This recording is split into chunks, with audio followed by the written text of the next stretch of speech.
8 sur 27, le tout exposant x qui est égal à 81 sur 16. Pour résoudre cette équation, la première des choses que nous allons faire, c'est de décomposer le 8, décomposer aussi les 27, on décompose les 81 et le 16. Vous savez que 8 égale à 2 fois 2 fois 2 qui nous donne 2 au cube. Donc à la place de 8, on va remplacer par 2 au cube. Donc qu'est-ce qu'on va dire? 2 au cube, le tout sur. Maintenant, nous allons décomposer les 27. 27 égale 3 fois 3 fois 3 qui nous donne 3 au cube. Donc, on va écrire ici 3 au cube. Et le tout exposant x. Ensuite, de ce côté, nous avons 81 sur 16. On décompose aussi les 81. Vous savez que 81 égale à 3 fois 3 fois 3 fois 3 qui nous donne 3 exposant 4. Donc, à la place de 81, je remplace par 3 exposant 4. Et ici, nous avons 16. Les 16, on les décompose, ça nous donne 2 fois 2 fois 2 fois 2 qui est égal à 2 exposant 4. 2 exposant 4. Alors, si tu es là jusqu'ici, n'oublie pas de liker la vidéo et de t'abonner. Ensuite, qu'est-ce que nous allons faire? Par la suite, vous savez que quand on a A à la puissance n sur B à la puissance n, c'est-à-dire A a pour puissance n et B aussi qui a pour puissance n, on va écrire A sur B, le tout puissance n. Donc ici, 2 exposant 3 sur 3 exposant 3, ça nous donne 2 tiers, le tout exposant 3. Mais n'oublions pas ici, le tout encore exposant x. Donc, le tout exposant x. Donc, je mets parenthèse dans crochet.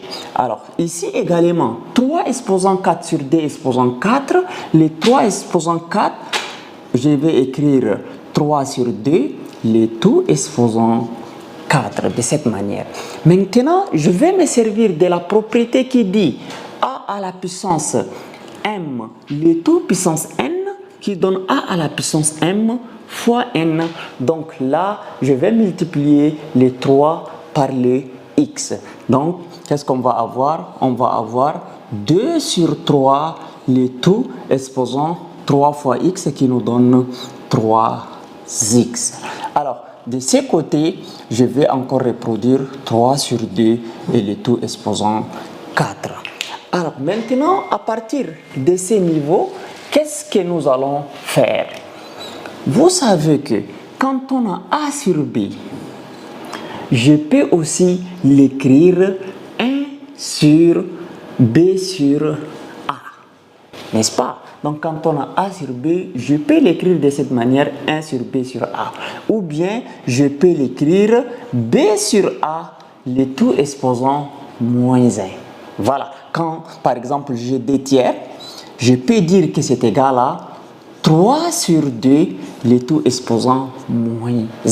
C'est-à-dire l'inverse de l'inverse d'une fraction, c'est égal à la fraction elle-même. Donc, nous avons une fraction. Quand je fais l'inverse de la fraction, ça me donne la fraction elle-même. Donc, le premier inverse, ici, c'est 3 demi.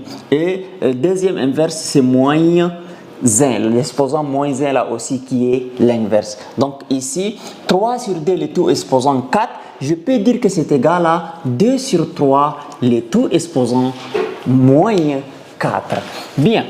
Alors, je vais remplacer à la place de 3 sur 2 exposant 4 par 2 sur 3, le tout exposant moins 4. Donc, nous aurons ici 2 sur 3, le tout exposant 3x, qui est égal à 2 sur 3 exposant moins 4. Alors, nous avons, les bases sont les mêmes, c'est-à-dire de part et d'autre 2 tiers, ici aussi 2 tiers. Quand les bases sont les mêmes, c'est-à-dire qu'il faut égaliser les exposants. C'est pourquoi nous allons avoir ici 3x qui est égal à moins 4. et c'est l'équation finale dont on se propose de résoudre. Alors, maintenant, tirons la valeur de x qui est égal à moins 4 sur 3. Donc, la solution à notre équation, l'ensemble des solutions, c'est moins 4 tiers. Si la vidéo vous a plu, n'oubliez pas de la partager, de la liker, de vous abonner à la chaîne afin de ne plus rater nos prochaines vidéos.